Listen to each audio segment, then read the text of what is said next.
ধানক্ষেতের পরী এবং গরিব ছেলের সাথে সুন্দরী হুরপরীর এক অলৌকিক সত্যি প্রেম ঘটনা। বর্ষার পর ধানের ক্ষেত যেন সবুজের সমুদ্র হয়ে দাঁড়িয়েছে গ্রামের এক প্রান্তে।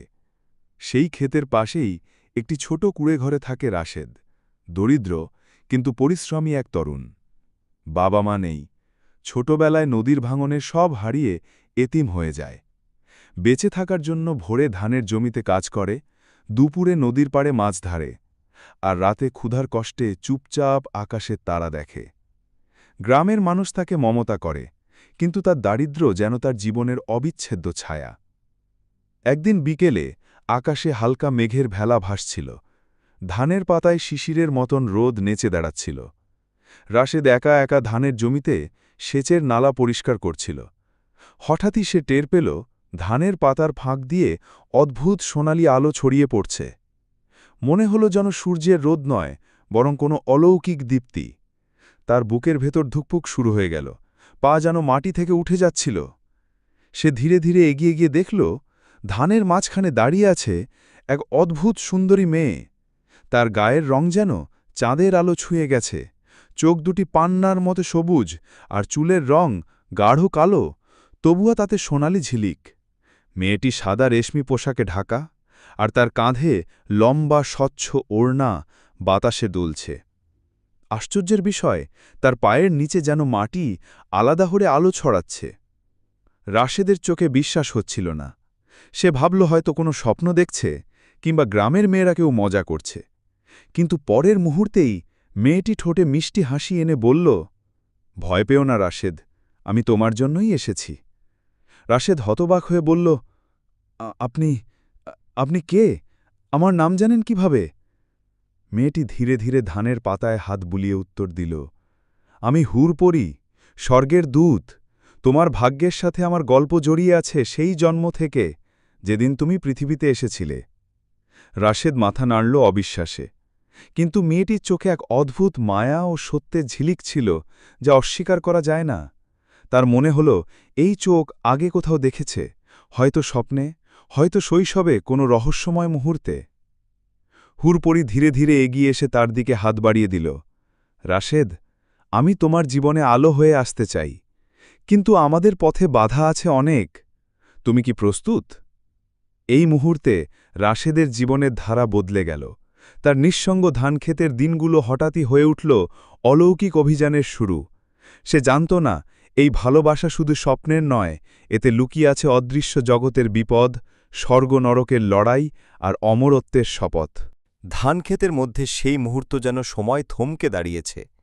বাতাস বইছে, কিন্তু ধানের পাতার শব্দ যেন ভিন্ন ভাষায় ফিসফিস করছে, যেন তারা জানে এখানে কিছু অলৌকিক ঘটতে যাচ্ছে।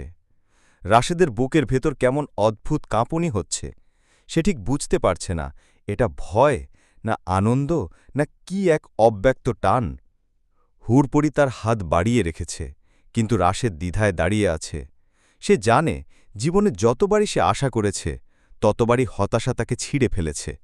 তাই এই মুহূর্তে তার মন বলছে এটা সত্যি নয়, এটা কোনো মায়া।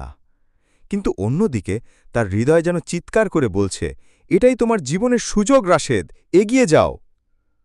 রাশেদ ধীরে ধীরে হাত বাড়িয়ে হুরপরীর হাত ছুঁল, এবং সঙ্গে সঙ্গে এক অদ্ভুত উষ্ণতা তার সারা দেহে ছড়িয়ে পড়ল।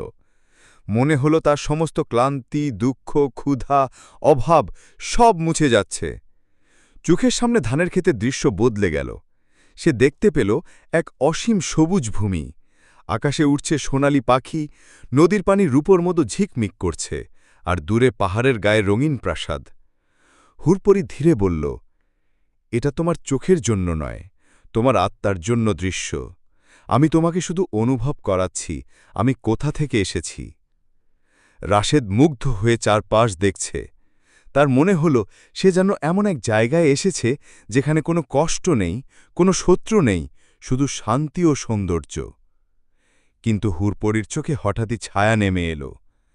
রাশেদ, আমি এই সৌন্দর্য তোমার সাথে ভাগ করতে চাই, কিন্তু আমি এখানে বেশি সময় থাকতে পারবো না। আমার আসার কথা কেউ জানে না, জানলে তারা আমাকে থামিয়ে দেবে। রাশেদ অবাক হয়ে জিজ্ঞেস করল, কারা থামিয়ে দেবে, আর কেন? হুরপরি কিছুক্ষণ নীরব রইল, যেন ঠিক করছে কতটুকু বলবে। তারপর ধীরে বলল, আমার জগতের নিয়ম অনুযায়ী হুরপরিরা মানুষের প্রেমে পড়তে পারে না। যদি পড়ে তবে তাকে নির্বাসিত করা হয়, আর যার সাথে প্রেম হয় তাকে ধ্বংস করে ফেলা হয়। এই নিয়ম ভাঙা মানে আমরা দুজনেই সবকিছু হারাব। এই কথা শুনে রাশিদের বুক হিম হয়ে গেল। এত সুন্দর, এত কোমল একজন সত্তা যে তার জীবনে আলো হয়ে এসেছে, তার ভালোবাসা নাকি নিয়মের চোখে অপরাধ। কিন্তু সে জানে দারিদ্র্যের চেয়েও বড় কষ্ট হল একা থাকা।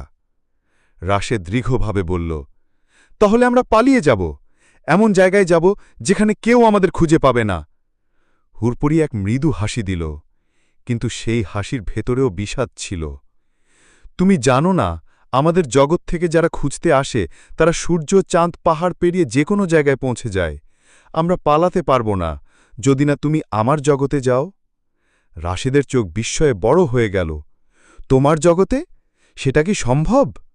হুরপরি ধীরে ধীরে মাথা নাড়ল। হ্যাঁ, কিন্তু তার জন্য তোমাকে বড় ত্যাগ স্বীকার করতে হবে। তোমাকে তোমার মানব জীবন ছেড়ে দিতে হবে। তোমার গ্রাম, তোমার স্মৃতি, তোমার দেহ সব ছেড়ে দিতে হবে। এই কথা শুনে রাশেদের মনে তোলপাড় শুরু হয়ে গেল। সে তার গ্রামের মাটির গন্ধ ভালোবাসে, ধানক্ষেতের বাতাস, নদীর কলকল ধ্বনি, সবকিছুই তার অস্তিত্বের অংশ। কিন্তু সে জানে তার জীবনে যা সবচেয়ে বেশি প্রয়োজন তা হল ভালোবাসা। আর এই ভালোবাসা এমন গভীর যা একবার এলে ফেলে দেওয়া যায় না। ঠিক তখনই দূর আকাশে এক কালো ছায়া দেখা দিল। সেই ছায়া ধীরে ধীরে বড় হতে লাগল, আর তার ভেতর থেকে আসছিল এক গম্ভীর বজ্রধ্বনি। হুরপরি ভয়ে রাশেদের হাত শক্ত করে ধরল। তারা এসে গেছে, আমাদের সময় শেষ। রাশেদ কিছু বোঝার আগেই কালো ছায়াটি ধানের ক্ষেতের উপর নেমে এলো। চারপাশের আলো অন্ধকারে ঢেকে গেল, আর হঠাৎই দেখা দিল তিনজন লম্বা, কালো পোশাক পরা সত্তা। তাদের চোখে লাল জ্যোতি, হাতে তলোয়ার আর কণ্ঠে ক্রোধ। একজন গর্জে উঠল, হুরপরি, তুমি জানো নিয়ম ভাঙা শাস্তি কি?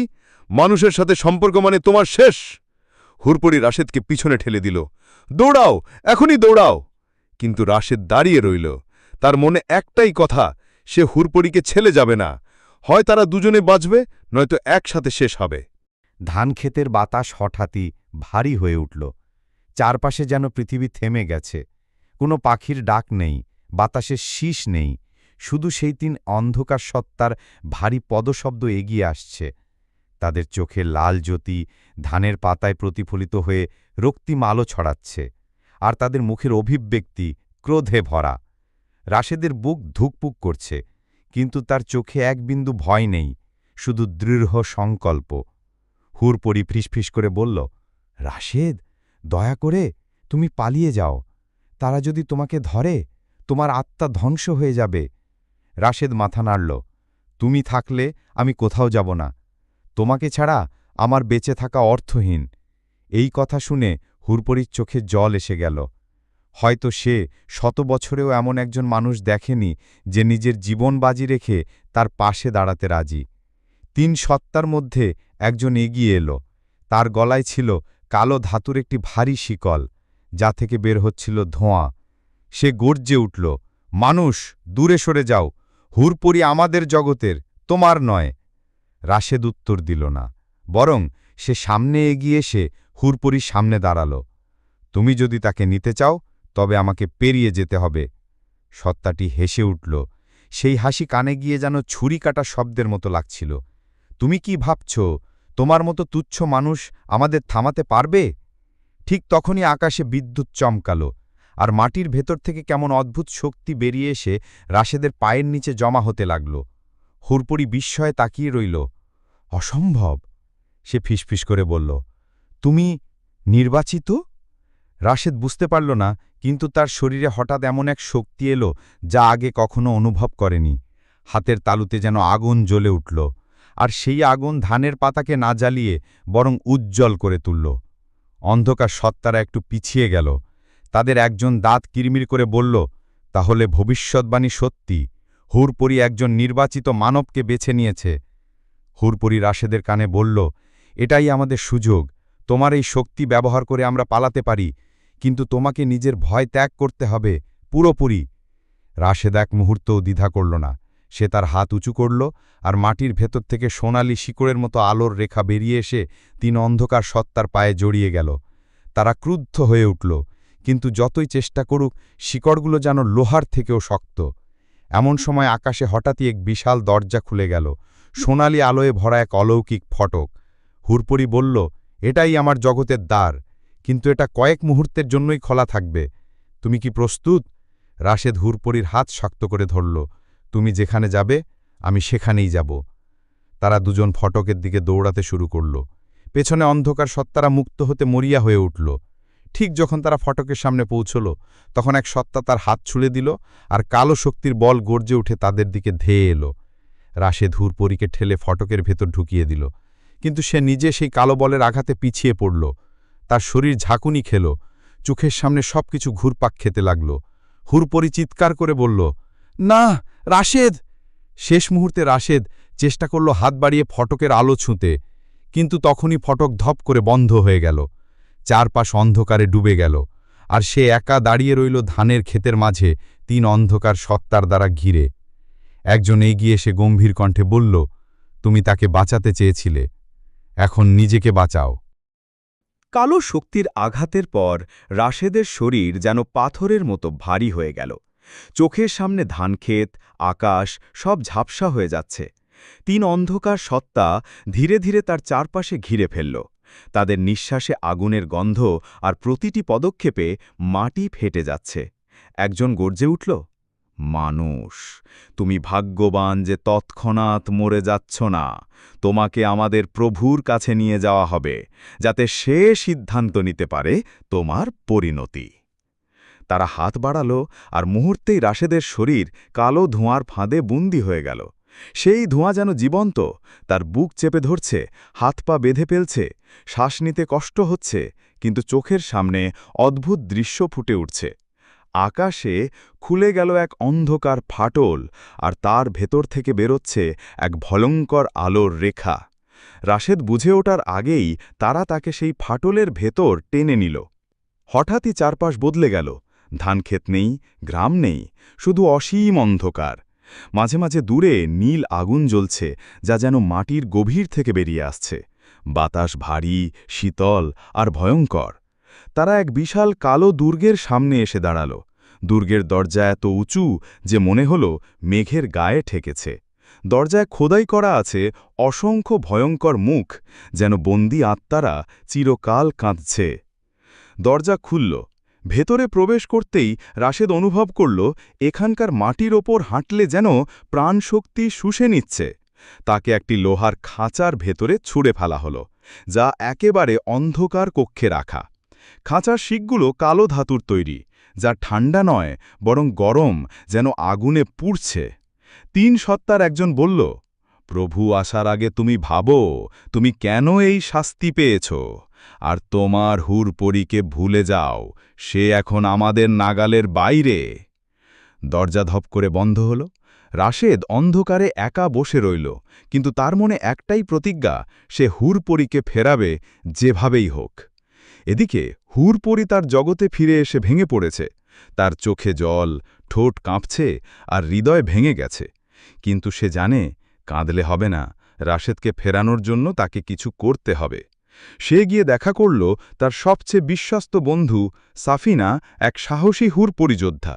সাফিনা অবাক হয়ে জিজ্ঞেস করল, তুমি পাগল নাকি?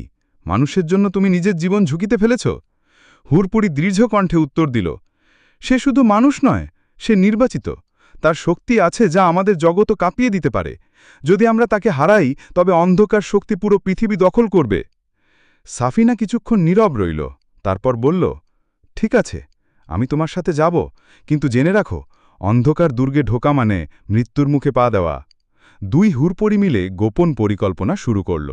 তারা পুরনো মানচিত্র বের করল, যেখানে দুর্গের লুকানো প্রবেশপথ দেখানো আছে, যেটা শুধু আকাশের নীল চাঁদের রাতে খোলে। এদিকে রাশেদ অন্ধকার খাঁচায় বসে অনুভব করল তার ভেতরে যে শক্তি এসেছিল ধানক্ষেতে, তা পুরোপুরি হারিয়ে যায়নি।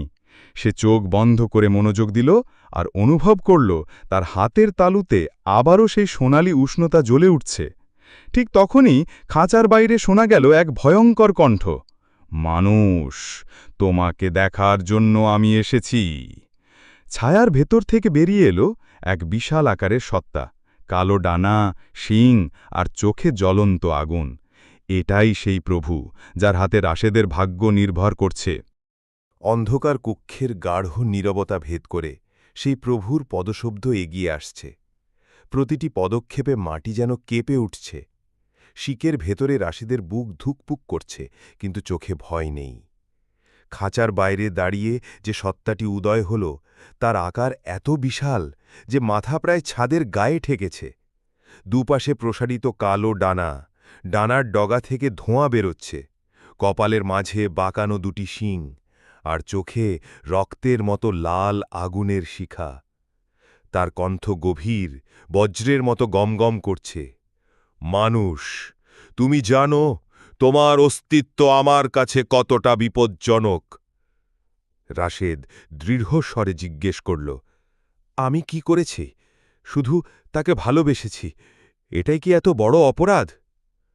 প্রভুর চোখে এক মুহূর্তের জন্য কৌতুকের ঝিলিক দেখা দিল। অপরাধ শুধু ভালোবাসা নয়, তুমি নির্বাচিত। তোমার জন্মের দিন থেকেই তোমার আত্মা আলো আর অন্ধকারের ভারসাম্য বদলানোর ক্ষমতা নিয়ে এসেছে। হুরপরীর হাত ধরে তুমি সেই ক্ষমতা জাগিয়ে তুলেছ। রাশেদের মাথায় ঘুরপাক খাচ্ছে এই কথা। নির্বাচিত? আমি তো শুধু গ্রামের এক গরিব ছেলে। প্রভু ধীরে ধীরে এগিয়ে এসে শিকের এত কাছে দাঁড়াল যে তার নিঃশ্বাসের আগুনে রাশেদের মুখে তাপ লাগছে। তুমি যা ভাবছ, তুমি তা নও। তোমার শিরায় মানুষের রক্তের সাথে মিশে আছে প্রাচীন এক আলো, যা একসময় আমাদের শত্রুদের ধ্বংস করেছিল। সেই শক্তি আবার ফিরে এসেছে তোমার মধ্যে। আর তাই তোমাকে আমি বাঁচিয়ে রাখব না, কিন্তু তোমাকে মারার আগে আমি তোমার শক্তি শুষে নেব। এই কথা বলেই সে এক হাত বাড়িয়ে দিল, আর শিকের ভেতর দিয়ে কালো বিদ্যুতের মতো শক্তি রাশেদের শরীরে ঢুকতে লাগল। রাশেদ যন্ত্রণায় কুঁকড়ে গেল, কিন্তু হঠাৎই তার হাতের তালুতে সোনালি আলো জ্বলে উঠল। সেই আলো কালো শক্তিকে ঠেলে দিল বাইরে। প্রভু এক পা পিছিয়ে গেল, চোখে বিস্ময়। অসম্ভব, তুমি আমার শক্তি ফিরিয়ে দিচ্ছ? রাশেদ দাঁড়িয়ে গেল, শরীরে অদ্ভুত সাহসের স্রোত বইছে। তুমি যতই শক্তিশালী হও, আমার কাছে যা আছে তা তোমার নেই, ভালোবাসা, আর সেটাই আমাকে হারাতে দেবে না। প্রভুর মুখে এবার ক্রোধের ছাপ। তাহলে তোমার ভাগ্য নির্ধারিত হবে আগামী চন্দ্রগ্রহণের রাতে। যদি তুমি সেই রাতে আমার পরীক্ষায় টিকে যেতে পারো, তুমি বাঁচবে। নইলে তোমার আত্মা চিরকালের জন্য আমার বন্দী হবে। সে হাত নেড়ে কালো আগুনের ঘুরুনি তৈরি করল, আর রাশেদের খাঁচা উড়ে গিয়ে দুর্গের এক উঁচু টাওয়ারের ঘরে গিয়ে পড়ল। জানালার বাইরে দেখা যায় শুধু অন্ধকার আকাশ, আর দূরে নীল আগুনের সমুদ্র। এদিকে হুরপরিয়ার সাফিনা তাদের পরিকল্পনা এগিয়ে নিয়ে যাচ্ছে। তারা একটি প্রাচীন মন্দিরে গিয়ে দেখা করল বৃদ্ধ সাধকের সাথে, যিনি একসময় হুর জগতের রক্ষক ছিলেন। সাধক বললেন, নির্বাচিতকে উদ্ধার করা সহজ নয়। তোমাদের দরকার হবে আলোর বীজ। এটা সেই একমাত্র জিনিস যা অন্ধকার দুর্গের মায়া ভেদ করতে পারে। কিন্তু সমস্যা হল, আলোর বীজ রুক্ষিত আছে এক ভয়ঙ্কর প্রাণীর কাছে, যে শত বছর ধরে কারো কাছে হারেনি। হুরপরি দ্বিধা না করে বলল, আমি সেই বীজ আনব, যেভাবেই হোক। সাফিনা তার দিকে তাকিয়ে মাথা নেড়ে বলল, তাহলে সময় খুব কম, চন্দ্রগ্রহণের আগে আমাদের দুর্গে পৌঁছতে হবে। এদিকে টাওয়ারের ঘরে বন্দি রাশেদ জানে সময় ফুরিয়ে আসছে। সে জানে না হুরপরি বেঁচে আছে কিনা, কিন্তু বুকের গভীরে এক অদৃশ্য টান বলে দিচ্ছে সে চেষ্টা করছে তাকে উদ্ধার করার। তাই সে রাতের অন্ধকারে চোখ বন্ধ করে নিজের শক্তিকে আরও জাগিয়ে তুলতে শুরু করল, যাতে চূড়ান্ত মুহূর্তে সে বাঁধন ছিঁড়ে বেরোতে পারে। ঠিক তখনই জানালার বাইরে দেখা দিল একটি সোনালি আলোর ঝলক, যেন কেউ তাকে খুঁজে পেয়েছে। নীল চাঁদের আলোয় হুরপরিয়ার সাপিনা যাত্রা শুরু করল, হাতে পুরনো মানচিত্র আর হৃদয়ে অটল সংকল্প। তাদের গন্তব্য আগ্নেয়গিরির গভীরে লুকানো আলোর বীজ। চারপাশে আকাশে ভাসমান কালো মেঘ, মাঝে মাঝে বিদ্যুৎ চমকাচ্ছে আর প্রতিটি চমকে আশেপাশের পাহাড়গুলো লালচে আগুনে ঝলসে উঠছে। বাতাসে গন্ধ, গলিত পাথরের, ধোঁয়ার আর অদৃশ্য কোনো প্রাণীর নিঃশ্বাসের। তারা পৌঁছাল একটি বিশাল খাদের ধারে, যেখানে নিচে গরম লাভা ফুটছে। খাদের ওপারে অদ্ভুত স্ফটিক দিয়ে তৈরি একটি গুহার মুখ, আর গুহার ভেতর থেকেই বেরিয়ে আসছে মৃদু সোনালি আলো। এটাই আলোর বীজের স্থান। কিন্তু সমস্যাটা হল, খাদ পার হওয়ার কোনো সেতু নাই, আর নিচের লাভা এত উত্তপ্ত যে একটি পাথর ফেলতেই মুহূর্তে গলে যাচ্ছে। সাপিনা ব্যাগ থেকে বের করল একটি রূপালি দড়ি, যেটা বাতাসে ছুড়লে নিজেই অন্য পারে গিয়ে পাথরে জড়িয়ে গেল। দুই হুরপড়ি পাখার মতো হালকা ভঙ্গিতে সেই দড়ি ধরে পার হল। গুহার কাছে পৌঁছাতেই ভেতর থেকে গর্জন শোনা গেল। শ্বাসে আগুনের গন্ধ আরও তীব্র হয়ে উঠল। হঠাৎই অন্ধকার চিরে বেরিয়ে এলো এক বিশাল ড্রাগন সদৃশ প্রাণী। তার আঁশ গলিত সোনার মতো ঝলমল করছে, চোখে আগুন, আর প্রতিটি নিঃশ্বাসে পাথর গলে যাচ্ছে। এটি 100 বছরের রক্ষক, যার একটাই দায়িত্ব, আলোর বীজকে যে কোনো মূল্যে রক্ষা করা। ড্র্যাগন গর্জে উঠল, কে সাহস করল আমার গুহায় প্রবেশ করতে? হুরপড়ি দৃঢ়ভাবে উত্তর দিল, আমি এসেছি আলোর বীজ নিতে, কারণ এর আলো ছাড়া আমাদের জগৎ ধ্বংস হয়ে যাবে। ড্র্যাগন হেসে উঠল, যারা এই কথা বলে তাদের হাড় এখনও এখানে পড়ে আছে। যুদ্ধ শুরু হল। সাপিনা আকাশে উঠে ড্র্যাগনের চোখে ধুলো ছুড়ল, আর হুরপড়ি বিদ্যুতের মতো দ্রুত ড্র্যাগনের লেজ এড়িয়ে গুহার ভেতরে ঢুকে পড়ল। ভেতরে অসংখ্য স্ফটিকের মাঝে একটি পাথরের স্তম্ভে রাখা আছে জলজলে বীজ, যেন ছোট্ট সূর্য, কিন্তু এত উজ্জ্বল যে চোখ ধাঁধিয়ে যায়। হুরপড়ি বীজ হাতে নিতেই পুরো গুহা কেঁপে উঠল। ড্র্যাগন ক্রোধে আকাশ ফাটিয়ে গর্জন করল, কিন্তু ঠিক তখনই সাপিনা তার তীর দিয়ে ড্র্যাগনের ডানায় আঘাত করল, আর তারা দুইজন মিলে দ্রুত গুহা থেকে বেরিয়ে পড়ল। খাদ পেরিয়ে আবার নিরাপদ স্থানে পৌঁছাতে পৌঁছাতে ড্র্যাগনের গর্জন দূরে মিলিয়ে গেল। কিন্তু তাদের হাতে এখন সেই শক্তি আছে যা অন্ধকার দুর্গের মায়া ভেদ করতে পারবে। এদিকে অন্ধকার দুর্গের উঁচু টাওয়ারে রাশেদ জানালার বাইরে সোনালি ঝলক দেখেছিল। সেই আলো ধীরে ধীরে ঘরে প্রবেশ করল, আর তার সামনে ফুটে উঠল এক নারীর অবয়ব, মাথায় রূপালী মুকুট, চোখে দুঃখের ছাপ। সে মৃদু স্বরে বলল, আমি প্রভুর কন্যা। আমি জানি আমার পিতা ভুল পথে চলছে, কিন্তু আমি প্রকাশ্যে কিছু করতে পারি না। তোমাকে পালাতে হবে, আর এজন্য আমি তোমাকে এক মুহূর্তের জন্য শিক ভাঙার শক্তি দেব। সে হাত বাড়াতেই রাশেদের শরীরে এক উষ্ণ স্রোত বয়ে গেল। শিকগুলো মুহূর্তের জন্য দুর্বল হয়ে পড়ল, কিন্তু সে সতর্ক করল, এ সুযোগ মাত্র একবার আসবে। যখন তুমি আলোর বীজের আলো অনুভব করবে, তখনই পালাবে। তারপরে সে মিলিয়ে গেল অন্ধকারে, যেন কখনো ছিলই না। রাশেদ জানে না সে স্বপ্ন দেখেছে নাকি সত্যিই ঘটেছে, কিন্তু বুকের ভেতরে আবার সেই উজ্জ্বল আশার বীজ জেগে উঠল। দুর্গের বাইরে তখন হুরপড়ি ও সাফিনা দ্রুত এগিয়ে আসছে, হাতে আলোর বীজ, আর সামনে কেবল এক রাতের দূরত্ব। চন্দ্রগ্রহণের আগেই তাদের মিলিত হতে হবে, নইলে সব শেষ। চাঁদের আলো ফিকে হয়ে আসছে, আকাশ ধীরে ধীরে লালচে হয়ে উঠছে। চন্দ্রগ্রহণের সময় ঘনিয়ে আসছে। দুর্গের ভেতর কুয়াশা আর কালো ধোঁয়ার আস্তরণ, যেন প্রতিটি ইঁট প্রভুর দুষ্ট শক্তি শুষে নিয়েছে।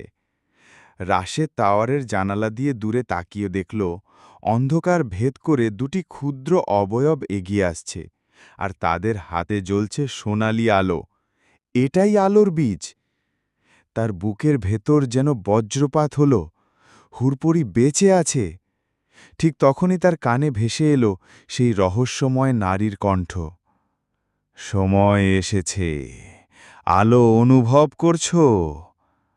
হ্যাঁ, রাশেদ পুরো শরীরে এক প্রবল উষ্ণতা অনুভব করল, যেন তার শিরায় রক্ত নয়, আগুন বইছে। শিকগুলো এক মুহূর্তের জন্যে কাঁপতে শুরু করল, আর সে সমস্ত শক্তি দিয়ে হাত বাড়িয়ে এগুলো ভেঙে ফেলল। শিক ভাঙার শব্দে পুরো দুর্গ কেঁপে উঠল। বাইরে কালো প্রহরীরা দৌড়ে এলো, তাদের লম্বা ধারালো বর্ষা, চোখে জ্বলছে সবুজ আগুন। রাশেদ জানালা দিয়ে লাফ দিল, আর নিচে নামার আগেই তার হাতের তালু থেকে আলো বেরিয়ে মাটিতে আঘাত করল। এক মুহূর্তে প্রহরীরা পেছনে ছিটকে গেল। এদিকে হুরপড়ি আর সাফিনা দুর্গের ফটকের কাছে পৌঁছেছে, কিন্তু ফটক পাহারা দিচ্ছে 3 মাথাওয়ালা এক দৈত্য, যার প্রতিটি মাথা ভিন্ন ভিন্ন প্রাণীর, একটি নেকড়ে, একটি সিংহ আর একটি ড্র্যাগন। সে গর্জন করে বলল, আলোর বীজ এখানে ঢুকতে পারবে না। যুদ্ধ শুরু হল। সাফিনা আকাশে উঠে তার ধনুক থেকে একের পর এক আলোর তীর ছুড়ছে, আর হুরপরি হাতের বীজ থেকে রশ্মি বের করে দৈত্যের চোখে আঘাত করছে। দৈত্যের সিংহ মাথা হুরপরির দিকে আগুন নিক্ষেপ করল, কিন্তু বীজের আলো সেই আগুনকে বাতাসে মিলিয়ে দিল। হঠাৎ রাশেদ ভেতর থেকে দৌড়ে এসে দৈত্যের ড্র্যাগন মাথায় সোনালি ঘুষি মারল। মাথাটি মুহূর্তে ভেঙে পড়ল, আর দৈত্য পেছনে হোঁচট খেল। সুযোগ বুঝে হুরপরি আর সাফিনা বীজের আলো ফটকের দিকে ছড়ে মারল। ফটকের কালো মায়া চূর্ণ হয়ে গেল। তারা তিনজন একসাথে দুর্গের ভেতরে প্রবেশ করল, কিন্তু ভেতরে অপেক্ষা করছে আরেক ভয়ঙ্কর দৃশ্য। প্রভু নিজে সিংহাসনে বসে আছেন, চোখে কালো আগুনের শিখা, হাতে এক বিশাল তলোয়ার, যার ফলায় মানুষের আত্মা বন্দী। প্রভু ধীরে ধীরে দাঁড়িয়ে বলল, শেষমেশ সবাই একসাথে এসে পড়েছ, ভালো, তাহলে শেষ খেলা শুরু হোক। তার হাত নড়তেই মাটি ফেটে গেল, আর গহ্বর থেকে বেরিয়ে এলো অসংখ্য ছায়া প্রাণী। তাদের মুখ নেই, চোখ নেই, শুধু দাঁত আর নখ। রাশেদ, হুরপরি আর সাফিনা একে অপরের দিকে তাকিয়ে বুঝে নিল, এটা শুধু প্রভুর বিরুদ্ধে যুদ্ধ নয়, এটাই তাদের জীবনের শেষ পরীক্ষা। তারা আলো, সাহস আর ভালোবাসা নিয়ে ছায়া প্রাণীদের দিকে ঝাঁপিয়ে পড়ল, আর আকাশে তখন ধীরে ধীরে চাঁদের আলো ঢেকে দিচ্ছে কালো ছায়া। চন্দ্রগ্রহণ শুরু হয়ে গেছে। বন্ধুরা, ভিডিওটি কেমন লেগেছে অবশ্যই কমেন্টে জানাবে, আর হ্যাঁ, চ্যানেলটা সাবস্ক্রাইব করতে কিন্তু ভুলবে না, আর বেশি বেশি করে আমার ভিডিওটাতে ভালোবাসা দিতে শেয়ার করে দেবে।